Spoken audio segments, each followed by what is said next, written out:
Bomboclad! What's up, guys? It's your favorite I'm Corny Gaming, back at it again like a crack addict. And today, Dad came back with the milk because our last green little horror thing that I did or whatever was like a month ago. Not exactly a Halloween review, seeing as that came out in November, and this one soon to be December. We're going to be doing a little bit different kind of style. This time it's going to be sci-fi horror movies. Because last one was paranormal and ghost or whatever. But I'm thinking I'm just going to summarize the entire movie to a point where I'm just spoiling the entire plot. So like, if you haven't seen any of these movies before, I recommend you go watch it yourself. Like, I'm gonna be real, you shouldn't be watching my reviews unless you haven't seen them. But if you don't care about them enough to actually go watch them, well, welcome to my video. So that pretty much just kind of ties into my next thing. These movies do feature a lot of things you might not be comfortable with, like sex, nudity, alcohol, drugs, harsh language, gore, and violence. But if that concerns you, this is your first and final warning, because I'm not going to give another one. But if you just watch or skim through or whatever, I don't know. I mean, it's up to you. As long as you give me the views, Papa needs some. It's kind of hard out here. It's dry. YouTube ain't pushing me in the algo no more. But we're going to start off with our first movie, Event Horizon. After this, it's done. It's been quite a while since I've seen this one, and for good reason too. Like, this movie has so many loose plots and just sequences that don't really match up. It just becomes a slog to get through. I mean, like, the very brief summary I can give this movie is as follows. A scientist is struggling to deal with the death of his wife, while also tasked to sit in deep space to go and look for another spaceship that was actually used to test out the capability of creating a wormhole to essentially cross hundreds of millions of light years to cut through time of like a normal trip, which is like, really friggin' long. But over the time they sit in this little spaceship or tin can or whatever, it like is powered off and partially destroyed by the time they get there, so when they actually see it and enter, the hallways are like drenched with blood, which obviously meant that everybody was going to die there, one by one, extremely horrific ways. But, these people maneuver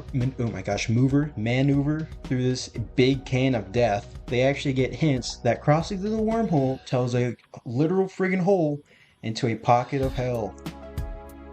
That's not really pretty cool, because these people actually have to have schizophrenic episodes to get the plot through, or whatever else they have, because all their guilts seem to like show up in like, I don't know, the dumbest ways ever.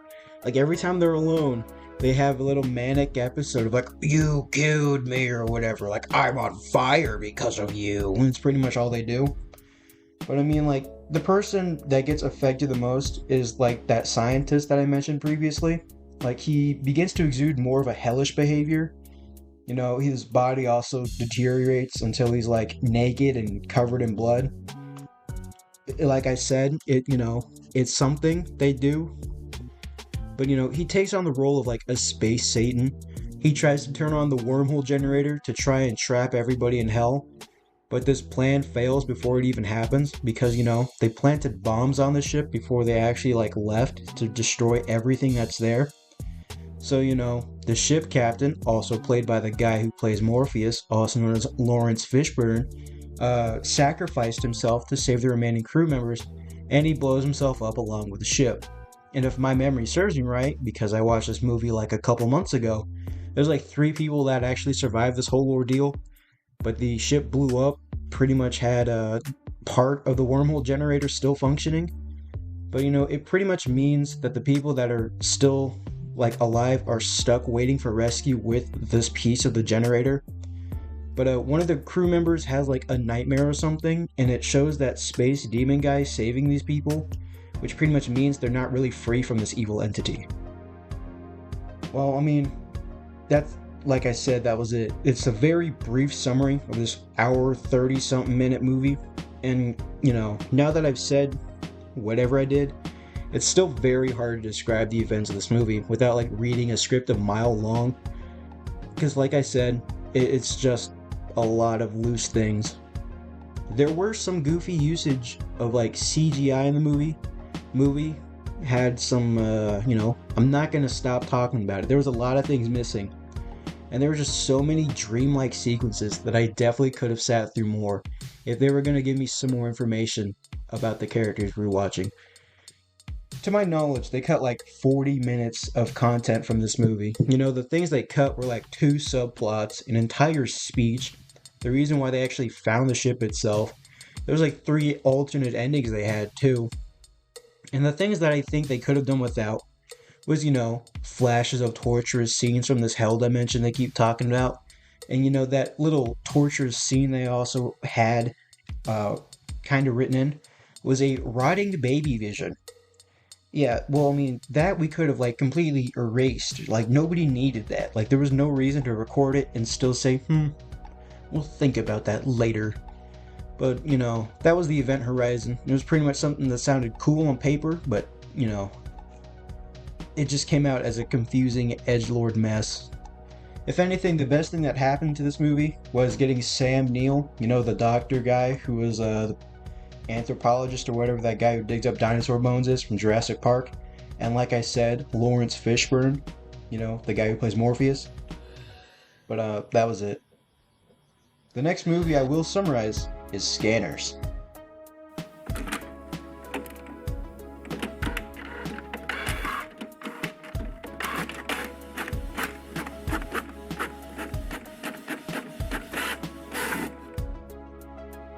Scanners, quite literally, is the phrase, just cause it's old, don't make it bad.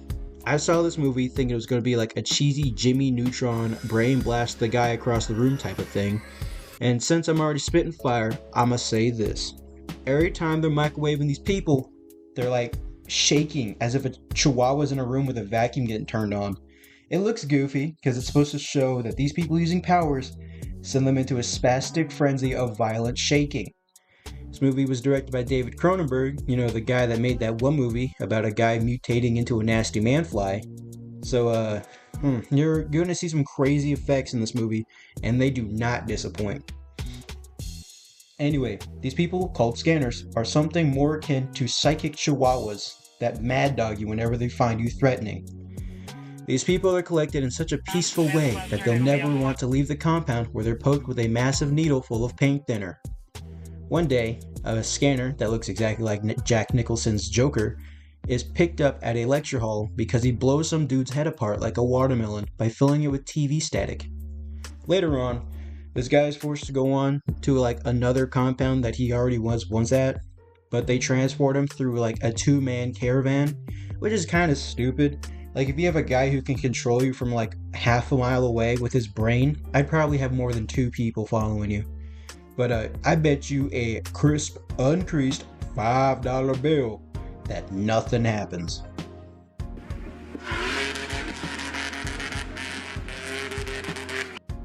Oh man, I didn't want that dollar anyway.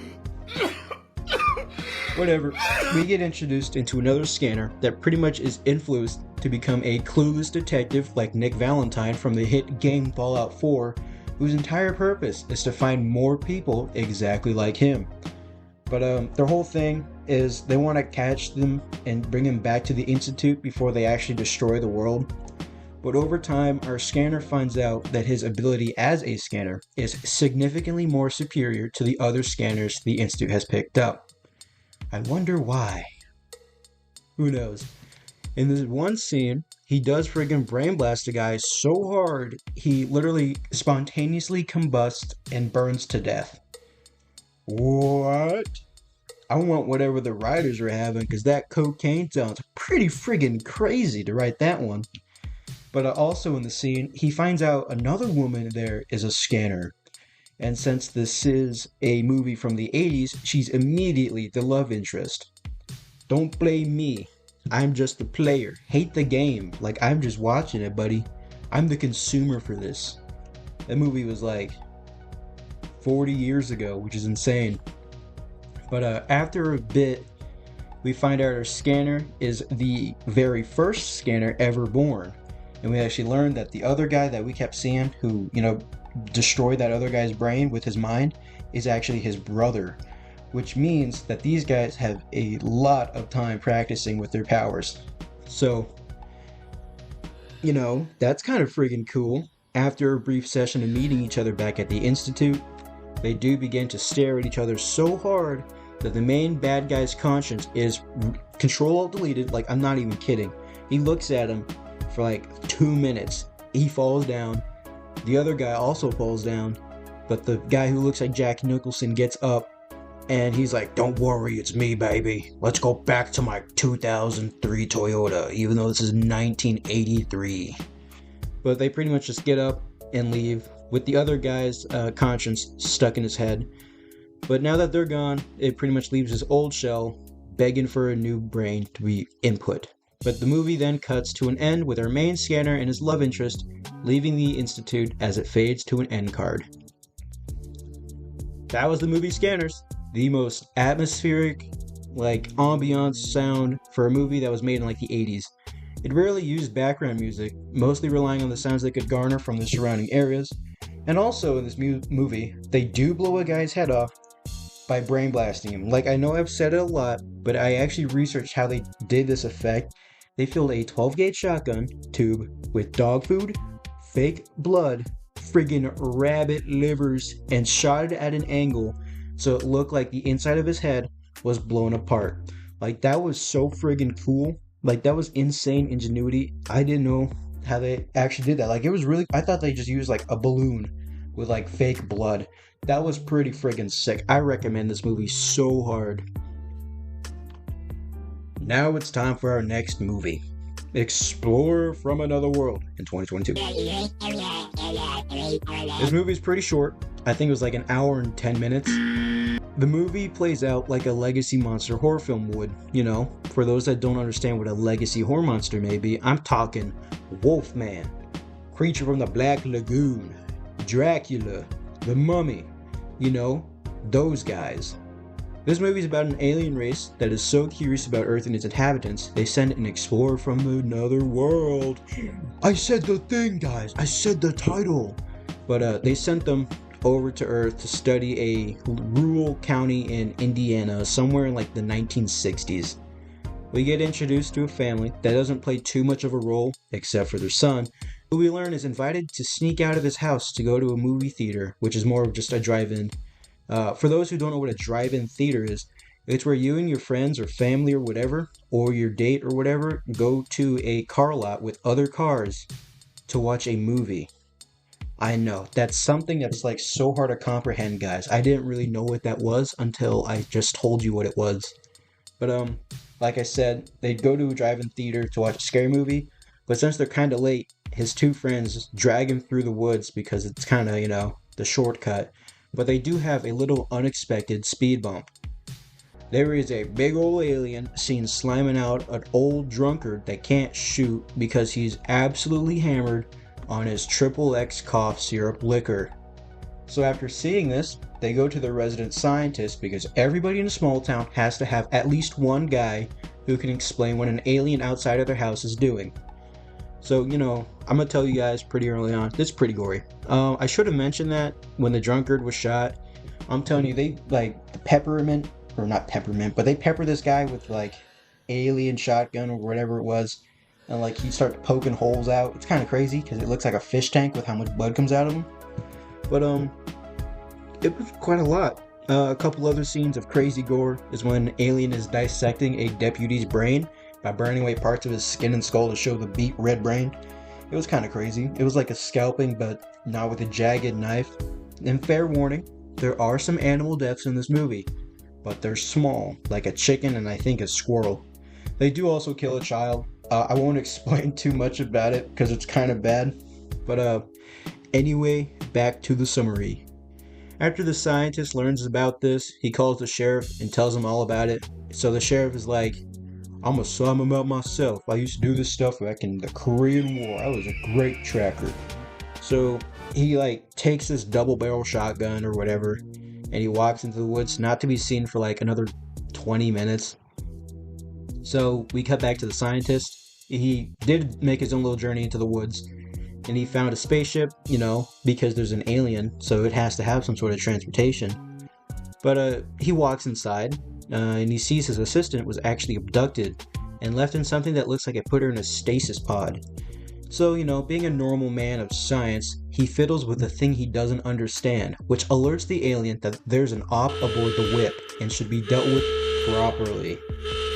Luckily, the scientist was actually able to steal the fuel cell and escape the ship. Because, if you're going to take some it's like taking a car battery. You're not going to go nowhere without that. So he runs through the woods trying to get away from the alien, while at the same time we cut back to the kids arming themselves with a baseball bat, a slingshot, and the most dangerous thing you could imagine. Is it a knife? Nope. Is it a dart? Nope. Is it a gun? Nope. It's a pencil. Very sharp number 2 pencil. So they begin their trek into the woods to find the alien and hunt him down like it's a big game bear. But instead of meeting the alien, they find the sheriff, like I said, with his double-barrel shotgun. And unfortunately, he is the loudest guy ever because they have him, immediately seen by the alien because he's stumbling through the woods. No flashlight or nothing. So since they alerted the alien, it shoots at them and knocks out the alien or whatever. Or not the alien, the sheriff or whatever. He trips on a rock or something. But this makes the kids run into a field where they see the scientist crawling back through the woods because he sprained his ankle because there's an invisible rock in, horror movies. The kid that I mentioned that dies is hit with an acid shark cloud. So it hits him in the face and it melts him and it's kind of gross. His skin is peeling like an orange and he kind of vomits on himself, which is, gross. But after he's melting and stuff, he kind of just falls over, and it's a really good effect, but I will not show it because it is a child dying. So, after this guy dies, the other kid runs to a tree line to find a rock for a slingshot. So he's given a thing from the girl he's with. I don't know if you guys know what a jack is, but editor put a picture of what a jack is. Thank you. And he shoots the alien with it. Tell me why I thought it'd break the glass dome over its head. A little steel thing, but steel plus glass isn't really anything. But it actually just taps a hose on its neck and disorients it long enough for the sheriff to lock in and get a clip of him blowing the alien's head off with a shotgun. Now that the alien threat is gone, it allows the two kids to share a little romantic scene of them asking one another out to a school dance. And we roll to black. That was the movie Explorer from Another World. It was pretty good for how short it was. It was not bad effects at all. It kind of reminded me of something you'd see on a late night TV station that played nothing but old movies from I don't know, the 80s or maybe previously from that, or my goodness, forgetting what it's called. A decade forgotten kind of thing. But it's pretty good. This movie was made by 19 entire people. Insane to think, because they actually utilized practical effects the entire time. Even when they did use them, they were fairly well done. Our next movie is Invasion of the Body Snatchers. This movie features a horror icon, that one guy from the dinosaur movie, that one guy from the Mutant Fly movie, the guy who does those hotel ads. I'm talking about Jeff Goldblum. And also Donald Sutherland and Leonard Nimoy, I guess. But with all due respect, Jeff Goldblum does play a minor role. Or at least up until the second half. Summary time. This movie is about an evil, hairy alien splooge coming to Earth to roost on plants and take the shape of flowers to trick humans into taking it home and treating it like a regular houseplant. What people don't recognize until it's too late is that these plants are taking the shape of people and creating doppelgangers to take over the people's lives and roles in society. So, we followed two people that would, be kind of important food safety inspectors of all people, and they actually realized that fake plants are taking over the city by using some Sun Tzu strategy by capturing phone operators, the police, and even politicians Uh, this is something Sun Tzu would dream of. He'd be like, to get the war done, capture your greatest enemy. That's not racist. I swear, guys, please don't. That's Sun Tzu. Donald Sutherland sees his partner asleep in her home, right across from a hairy duplicate of her. This makes him freak out and kidnap her to take her somewhere safe. In other words, another apartment. Skipping a bit, we see Jeff Goldblum being introduced as a luck-stricken philosopher. Bro, I wrote this down. I know English. Philosopher with a wife that runs a hole-in-the-wall spa. Jeff Goldblum and his wife are closing up at the spa for the night and discover that there's another doppelganger being born on a table hidden behind the rest of the patrons. That's pretty crazy. So we get to see what this little thing is going on. So they take a closer look, and it turns out it's molding itself to look exactly like Jeff Goldblum. This scares everybody, so instead of calling somebody they really think could fix this, they call Donald Sutherland and Leonard Nimoy to come and take a look at it. By the time they get there, it's just gone. Yeah, it just like gets up and walks away and disappears without anybody noticing. So they skip like 30 minutes, maybe 30-ish minutes more. Donald Sutherland learns it takes your form when you sleep, so everybody that is unaffected now has to go as long as they possibly can without sleeping. I'm telling you, they're popping speed like candy. They take shifts for people that are sleeping and hitting each other when they feel drowsy. This worked for a bit until they eventually get hunted down by the ever-growing mass of plant people. Jeff Goldblum sacrificed himself because he knew he couldn't go on anymore after they were all hunted down by police choppers. For people that don't know what a chopper is, it's called a helicopter. Get with the times, guys. That's slang. The calc in your hand, bruh. It's not that hard. Yeah, it's not that hard when you're using a calc. By the way, if anyone joined the stream I'm using a recently, calc stands for calculator. I'm just using slang. So, with him leading these helicopters away, he gave everybody else enough time to look for a place to hide. But unfortunately, hiding was not an option because Donald Sutherland and his partner were found in a lab trying to figure out how to deal with these aliens. Not only were they found, but Leonard Nimoy also turned out to be an alien that was also caught. So, I don't really know what to tell you other than they just give him like a mild sedative to fall asleep, which essentially just dooms Donald and his partner, to die and become new doppelgangers. But Donald locks in really quick, and he kills Jeff Goldblum by sticking a dart in his neck, presumably stabbing his brain stem. He also locks Leonard Nimoy in the freezer, where he, is supposed to die, but he doesn't die. So Donald and his partner run away from Jeff, and they go downstairs, and they find his wife, and they actually found out they can't tell the difference between a human and a doppelganger only if they don't show emotion. But after this new bit of information is, told, they see a man-dog thing and immediately freaks out Donald's partner, forcing them to be chased into a truck to hide. Hiding here leads them into a factory where they actually see where they're growing these pods. Unfortunately, Donald's partner couldn't last any longer and she falls asleep, showing us that transforming into these aliens actually shrivel up the body like an empty Capri Sun, which is such a shame. Because, it's really interesting because, they shrivel up into like a snake skin kind of thing, and then they just disappear, and then now they're a plant person, which is pretty cool. But Donald, pretty much feeling all hope is lost, destroys the entire farming operation by burning it down. I'm telling you, this could have been like a scene from Rambo First Blood before they did all that crazy stuff. But this cost of action pretty much meant he'd be surrounded and eventually forced to hide again. Skipping into the morning of another day, we see Donald going about his day at work until he goes outside for some fresh air. Until he's surprised by Jeff Goldblum's wife, telling him how happy she is to see him. Which is, a shame because instead of greeting her with open arms, he opens his mouth and lets out an ear-piercing screech, signaling that he is now in fact an alien. This movie zooms in on his face and cuts to black with a silent credit roll. And just like that, that was the invasion of the Body Snatchers.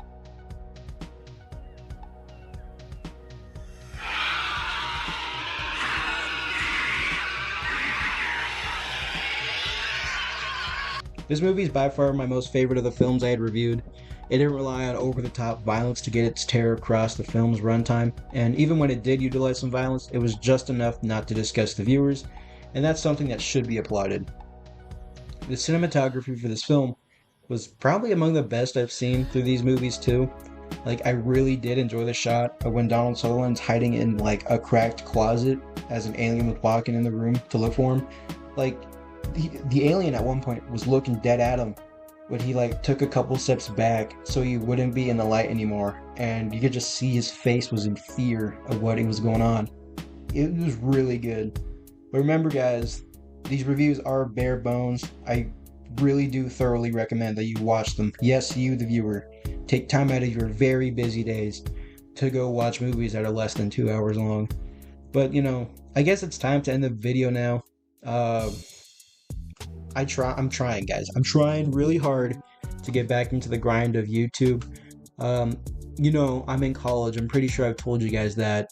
Things have been getting kind of busy, but now that I'm on like winter break, I should have a lot more time to get these videos out. So, don't hold me to it, but I do have like 3 more videos to come out for this movie review thing.